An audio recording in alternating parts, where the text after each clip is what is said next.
제가 이스라엘을 다녀와서 제가 많은 깨달음을 가지고 돌아왔습니다. 그 깨달음과 함께 스스로 또 질문을 가지고 왔습니다. 2000년 전에 예수님께서 갈릴리에서 하셨던 그 복음 전도, 과연 나는 이곳에서 잘 하고 있는가? 내가 제대로 목회를 하고 있나? 이런 질문을 던지면서 과연 예수님이라면 이곳에서 어떻게 하셨을까?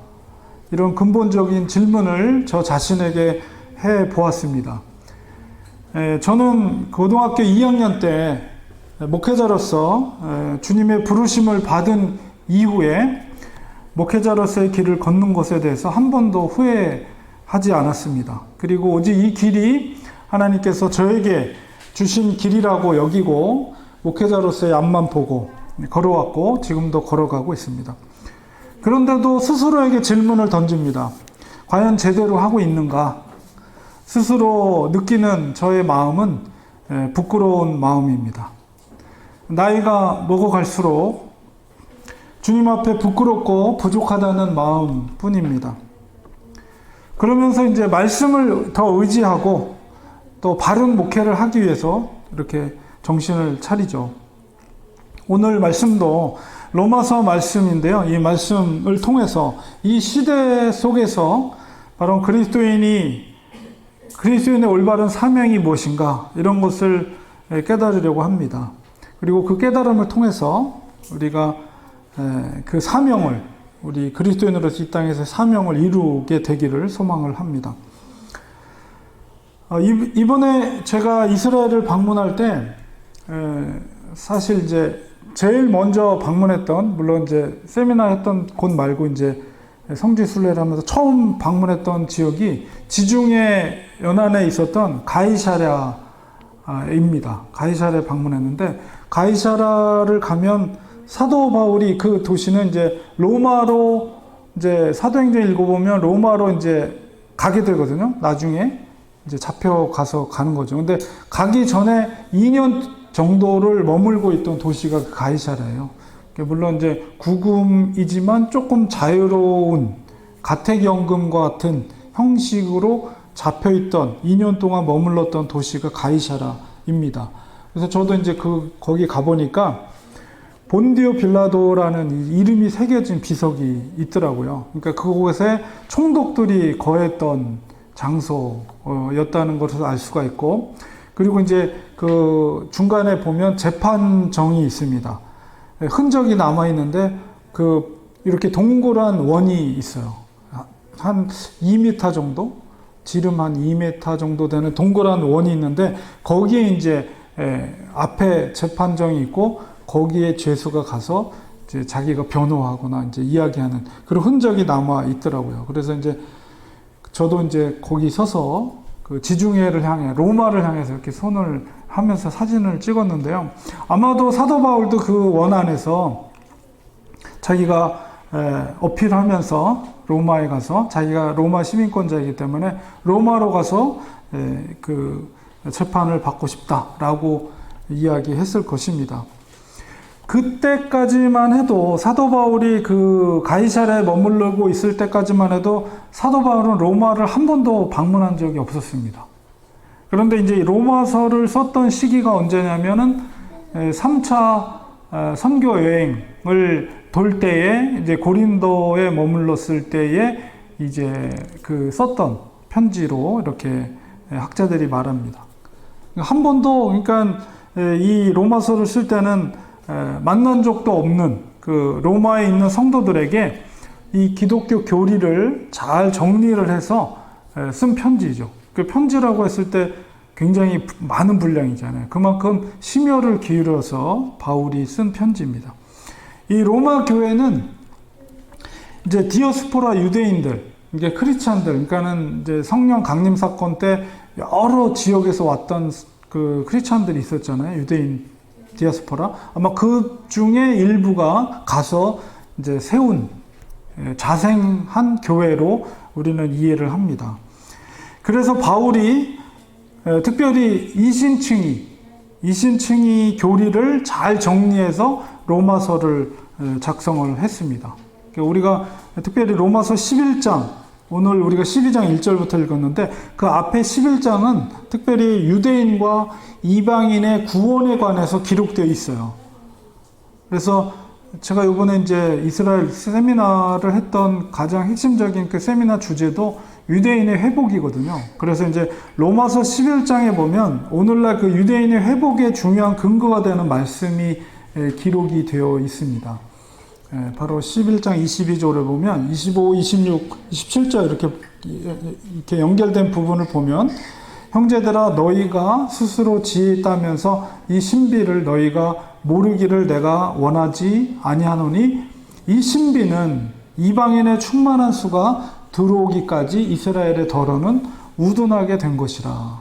이런 말씀이 있습니다. 그리고 이제 26절에 이어지는 말씀 속에 모든 유대인들이 구원을 얻을 것이다. 이런 돌아올 것이 회복에 대한 말씀을 하는데, 그러니까는 바로 이 말씀을 근거로 해서 이방인의 충만한 수가 들어오기까지 이스라엘이 우둔하게 되었다는 의미는 유대인들이 예수님을 믿지 않았다는 의미입니다. 사도 바울은 이스라엘의 구원이 그 이후에, 그러니까 이방인들의 충만한 수가 이제 채워질 때 그 이후에 이루어질 것을 말하고 있어요. 그러니까는 복음이 이제 서쪽으로 갔잖아요. 그래서 지구를 돌아서 다시 이제 유대인들에게로. 그래서 유대인들이 지금 이제 2000년 동안 나라가 없었잖아요. 그리고 1948년에 2000년 만에 나라를 새로 세운 거예요. 얼마나 놀라운 일입니까? 그러면서 이제 수많은 유대인들이 이제 이스라엘로 돌아오는 그런 운동이 펼쳐지고 있는데요. 그거를 이제 알리아 운동이라고 합니다. 유대인들의 주도적으로 해서 이 땅에, 고토의 땅에 세계에 흩어져 있는 유대인들이 1500만이 돼요. 1500만. 그러니까 얼마나 많은 유대인들이 전 세계에 지금 펼쳐져 살고 있는 거예요. 근데 그 유대인들이 지금 고토로 돌아오는 운동이 알리아 운동입니다. 물론 그 사람들이 유대인들이죠. 그러나 그들이 돌아오고 그 다음에 이스라엘 땅에 지금 예수님을 믿지 않았던 사람들이 예수님을 믿기 시작했어요. 그런 사람들을 메시아닉 주라고 그래요. 그래서 그런 사람들의 숫자가 지금 늘어나고 있어요. 그러니까 이것도 이런 모든 현상들이 결코 우연이 아니라 바로 하나님의 말씀, 사도 바울이 말했던 로마서 11장에 있었던, 그러니까 이방인의 충만한 숫자들, 예수님을 믿는 이방인들이 많이 생기고 이제 드디어 마지막 때가 됐을 때 유대인들이 회복이 되는 그런 성경의 그 예언의 말씀이 성취되는 역사적인 현상들이다. 이렇게 우리는 이해해야 될 것입니다. 바울이 11장에서 말한 그 이방인의 구원과 유대인의 구원은 그 큰 그림이죠. 그러니까 구원의 역사라는 큰 빅픽처 속에서 이해되는 내용입니다. 그리고 나서 12장으로 이렇게 넘어오면서 바울은 그렇다면 그리스도인으로서 너희들이 어떻게 이 시대 가운데 살아야 하느냐. 물론 이 시대는 그 당시엔 로마 시대이죠. 그래서 12장 1절의 말씀 속에서 형제들아 내가 하나님의 모든 자비함으로 너희를 권하노니, 여기 너희는 이제 로마 성도들이에요. 이방인, 특별히 이방인들 중심의 교회 성도들. 너희 몸을 하나님이 기뻐하신 거룩한 산제물로 드리라. 이렇게 말하고 있어요. 그러니까 사도 바울은 이제 큰 빅피처 가운데 이방인들이 너희들이 얼마나 큰 은혜를 받은 존재인가. 그러고 나서 그렇기 때문에 너희들은 너희 몸을 하나님이 기뻐하시는 거룩한 산 제물로 드리라 하고 12장 1절에서 말하고 있는 거죠. 자, 여기서 몸을 거룩한 산 제물로 드린다는 의미가 무엇일까요? 여기서 먼저 우리가 생각할 것은 거룩한이라는 것은, 거룩한 것은 하나님의 뜻을 따를 때 거룩합니다. 그러니까 내 몸으로 하나님의 뜻을 따를 때 거룩함을 우리가 유지할 수가 있어요. 그리고 여기서 이제 제물이라는 말을 표현하고 있는데, 제물이라는 것은 구약의 율법에 의하면 우리가 소라든가 양이라든가 비둘기 이런 것들을 제물로 드렸죠. 특히 이제 흠없는 짐승들. 그런데 제물은 절대로 여기 말씀처럼 표현처럼 산제물로 살아있는 상태로 드릴 수가 없어요. 제물이라는 것은 반드시 희생을 시킵니다. 이게 죄를 이렇게 그 주인이 대신에 안수를 해서 죄를 대신 그 짐승이 피를 흘린다는 건 희생을 당한다는 거죠. 그런데 여기서 산제물로 드린다라는 의미는 바로 그것은 우리의 삶을 살아있기 때문에 우리의 삶을 하나님께 정결하게 드린다는 의미가 담겨져 있는 거예요. 바울은 이것을 뭐라고 말합니까? 1절 후반부에 너희가 드릴 영적인 예배다 이렇게 말하고 있어요. 우리가 제물로 우리가 하나님께 드려진다는 것은 가장 중요한 의미는 전적으로 하나님께 속한다, 하나님께 소유가 된다 이런 의미가 담겨져 있어요. 그래서 거룩한 제물이 되기 위해서 우리가 율법대로 드려진 것처럼 우리는 하나님의 뜻을 따르는 그래서 산 제물이 되라는 것이에요. 하나님께서 이방인을 구원하시는 큰 은혜를 베풀어 주셨습니다. 그 은혜를 입은 하나님의 백성들은 거룩한 산 제물이 돼서 하나님을 기쁘게 해드리는 존재가 되어야 하는 것입니다.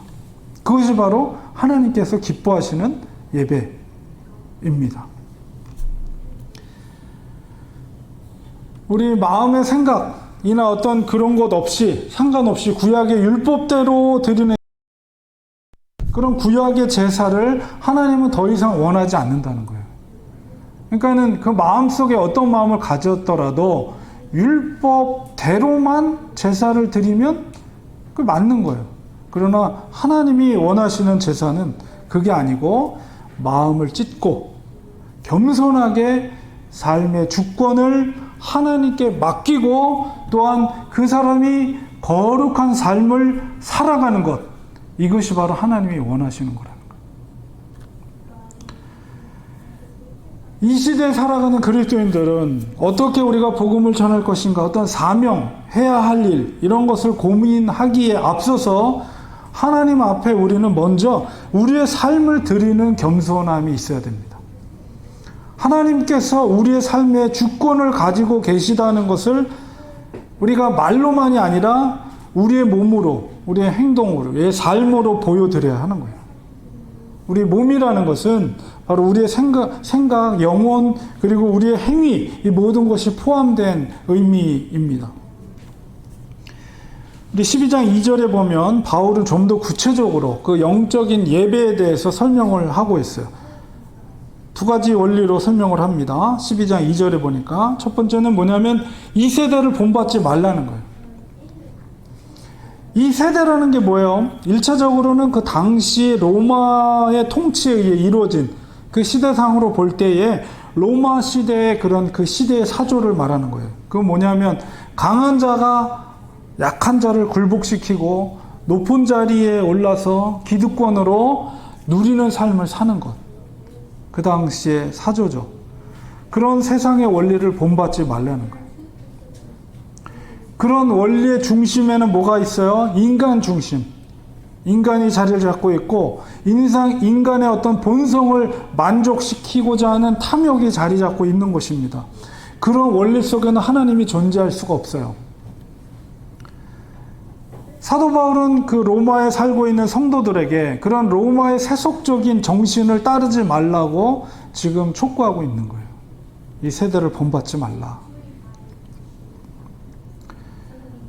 이것이 바로 거룩한 예배를 드릴 수 있는 원리.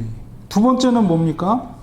하나님의 선하시고 기뻐하시고 온전하신 뜻이 무엇인지 너희들이 분별하라는 거예요. 제가 이제 그 마지막 우리 성지순례 할 때 들렸던 곳이 감람산이거든요. 올리브 마운튼. 예수님이 다시 재림하기로 약속했던 그 산인데 거기에 가니까 이렇게 이제 눈물교회, 예수님이 예루살렘을 향해서 눈물을 흘렸다고 했던 교회에서 이렇게 내려오니까 겟세마네 동산이 있더라고요. 그 겟세마네 동산에 갔더니 2000년 된 올리브 추리, 그러니까 감람나무, 성경엔 감람나무라고 돼 있죠. 올리브 추리예요. 근데 8그루가 있더라고요. 그러니까 여러 감람나무가 이스라엘에 많은데 그 겟세마네 동산에 우리가 그렇게 생각해 보면 예수님이 그 겟세마네 동산에서 정말 땀방울이 핏방울이 되도록 기도를 하셨잖아요. 그 나무들 중에 하나가 아마 예수님의 그 고뇌하며 기도하는 장면을 목격했던 나무가 있지 않을까, 이제 그런 생각을 했는데요. 예수님께서 그 겟세마네 동산에서 어떤 기도를 하셨습니까? 그 마지막 그 잡히시던 밤에 기도하신 거잖아요. 그 기도의 그 제목은 아버지, 가능하면 이 잔이 지나갔으면 좋겠지만 아버지 내 뜻대로 마옵시고 아버지의 뜻대로 되길 원합니다. 이런 기도를 하셨죠, 마지막에. 그렇습니다. 주님도 그렇게 사셨어요. 아버지의 뜻을 분별하고 아버지의 뜻을 따라 살려고 하셨어요. 예수님의 삶은 자기 마음대로 산 게 아니라 아버지의 뜻을 분별하고 아버지의 뜻대로 산 거예요. 그렇기 때문에 우리도 하나님의 온전하신, 선하시고 기뻐하시고 온전하신 뜻이 무엇인지 우리는 항상 구해야 됩니다. 그리고 그것을 분별해야 돼요. 그리고 우리는 그렇게 살 때, 그 뜻대로 살 때 우리는 거룩한 산 제물이 되고 그것이 바로 영적인 예배가 되는 거죠. 세상의 원리대로 사는 것이 아니라 우리 그리스도인들은 바로 이렇게 아버지의 뜻을 따라 살 때 우리는 거룩해지는 거예요. 그리고 우리가 또 명심해야 될 것은 우리가 아버지의 뜻을 분별하고 그 뜻을 따라 산다고 해서 우리 때문에 세상이 갑자기 무슨 새로운 세상이 도래하고 신천지가 되고 확 바뀌고 이런 게 절대 아닙니다. 바울은 우리 12장 3절에 보니까 하나님께서는 성도들 각자에게 믿음의 분량대로 감당할 수 있는 그릇을 주셨다라고 말하고 있어요. 그것 이상을 생각하는 것도 교만한 자세입니다. 물론 그렇다고 해서 하나님께서 더 큰 그릇을 준 사람을 더 사랑하고 작은 그릇 준 사람은 사랑하지 않는 거 절대 아닙니다. 하나님은 각자 분량에 맞게, 믿음의 분량에 맞게 그릇을 주셨어요. 우리 각자는 바울이 이제 3장 밑으로 이제 계속 말하고 있는 게 뭐냐면 교회의 몸된 지체를 말하고 있어요.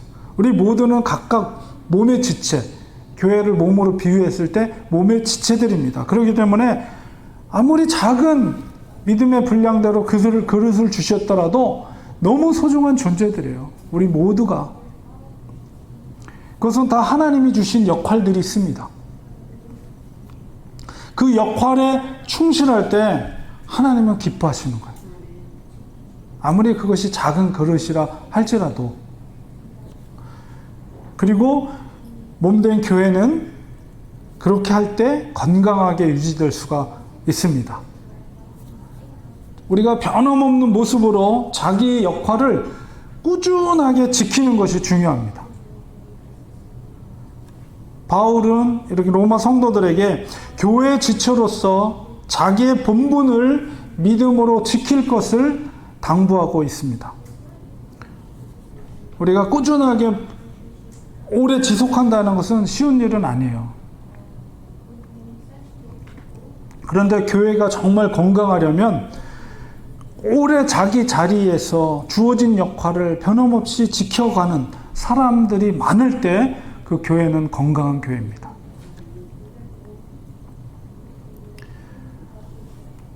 얼마 전에 우리 총신 후배 목사님이 한 분이 LA 한인타운에다가 교회를 개척했다는 소식을 들었습니다.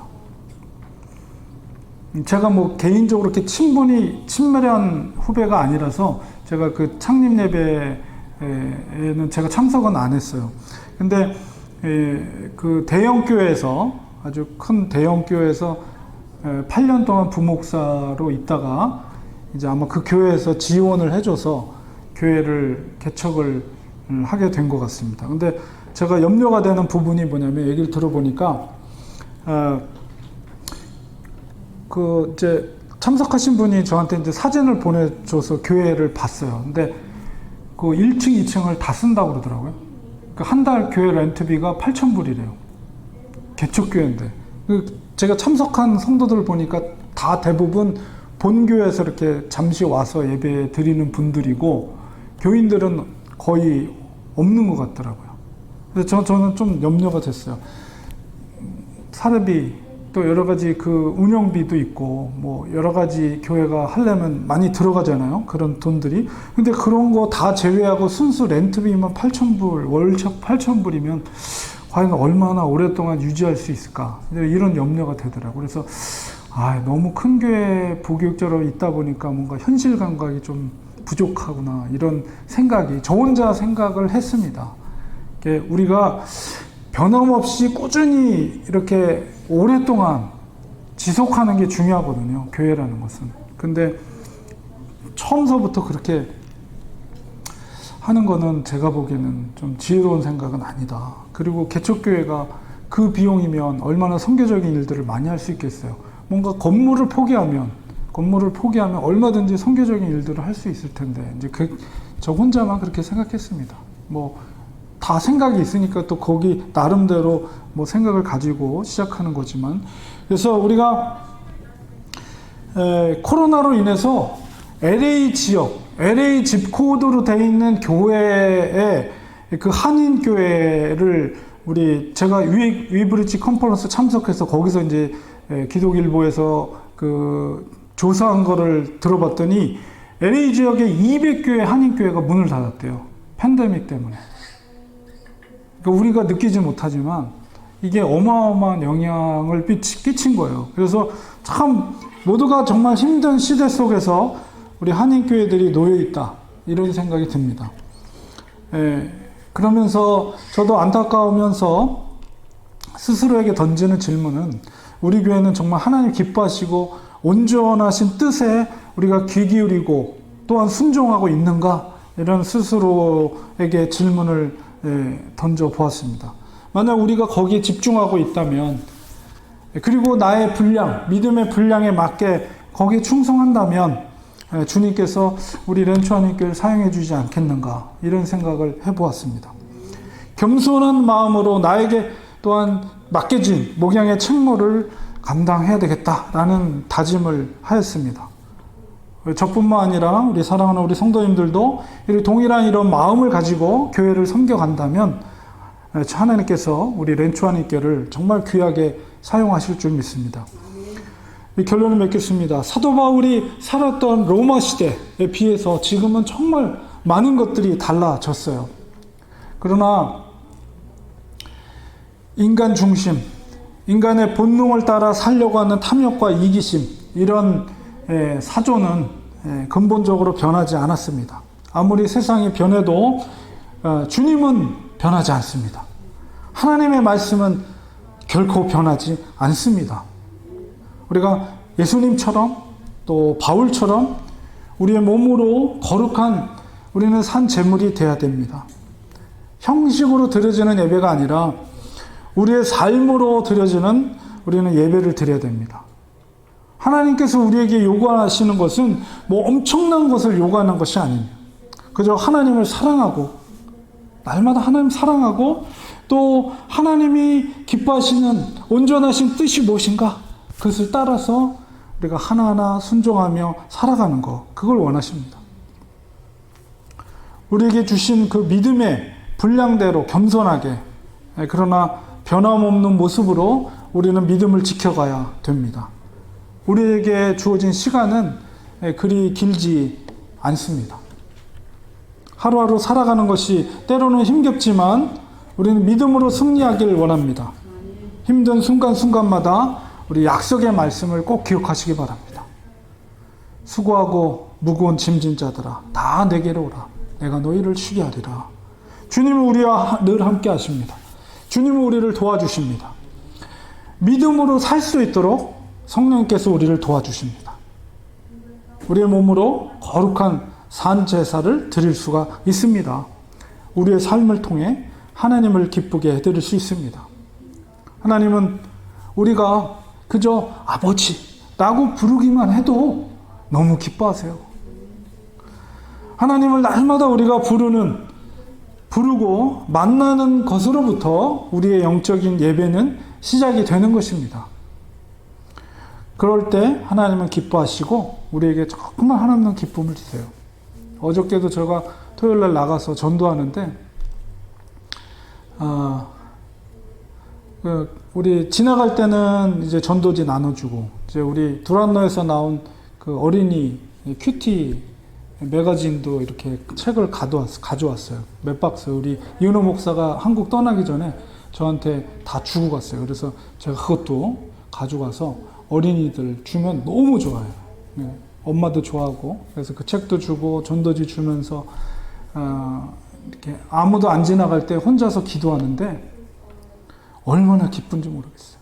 하나님의 음성이 들리고 하나님께서 하늘로부터 부어주시는 그 은혜가 저의 부족함과 연약함을 고백할 때 하나님께서 저를 너무 깨끗하게 씻어주면서 내 자신이 너무 은혜를 받아요. 전도할 때마다. 저는 부족하지만 하나님 앞에 솔직하게 고백하죠. 저는 너무 부족합니다. 연약합니다. 어떻게 할지도 모릅니다. 그럴 때마다 하나님께서 순종하는 모습을 보시고 기뻐하시고 저를 새롭게 하는 그 은혜를 주십니다. 그래서 그 길거리에서 혼자 눈물을 뚝뚝 흘리면서 누가 보면은 저 사람 왜 저러나 그럴 정도로 눈물이 뚝뚝뚝뚝 떨어지는 거예요. 그래서 하나님의 은혜가 커서 그래서 우리가 하나님을 아버지라고 부르기만 해도 하나님은 너무 기뻐하시는 걸 알 수 있어요. 우리는 그 기쁨을 날마다 누리면서 살아가는 거예요. 하루하루. 큰 변화는 일어나지 않죠. 그러나 하루하루 정말 주님과 그렇게 동행하며 살 때 그것이 나의 믿음의 분량이라 생각하면서 그러니까 하나님 부르시는 그날까지 이렇게 하루하루 살아가면 그 기쁨 가운데 사는 것 바로 그것이 바로 영적인 예배입니다. 우리 사랑하는 성도님들도 그 기쁨을 날마다 누리시면서 살아가기를 간절히 축원드립니다. 기도하겠습니다. 하나님, 사도 바울이 우리에게 너희는 거룩한 산 제물로 하나님께 드리라. 이것이 영적인 예배라고 말했습니다. 이 세대를 본받지 말고 하나님이 기뻐하시고 정말 원하시는 하나님의 뜻을 분별해 알고 자기에게 하나님이 주신 그 믿음의 분량대로 늘 변함없는 모습으로 그 자리를 지키고 하나님과 동행하며 사는 삶, 바로 그것이 하나님이 기뻐하시는 이 땅에서 우리의 사명임을 다시 한번 깨달으면서 힘들고 어려울 때마다 주님의 약속의 말씀을 의지하면서 주님과 동행하는 기쁨의 삶을 살 수 있는 우리가 되게 하여 주시옵소서. 예수님의 이름으로 기도합니다. 아멘.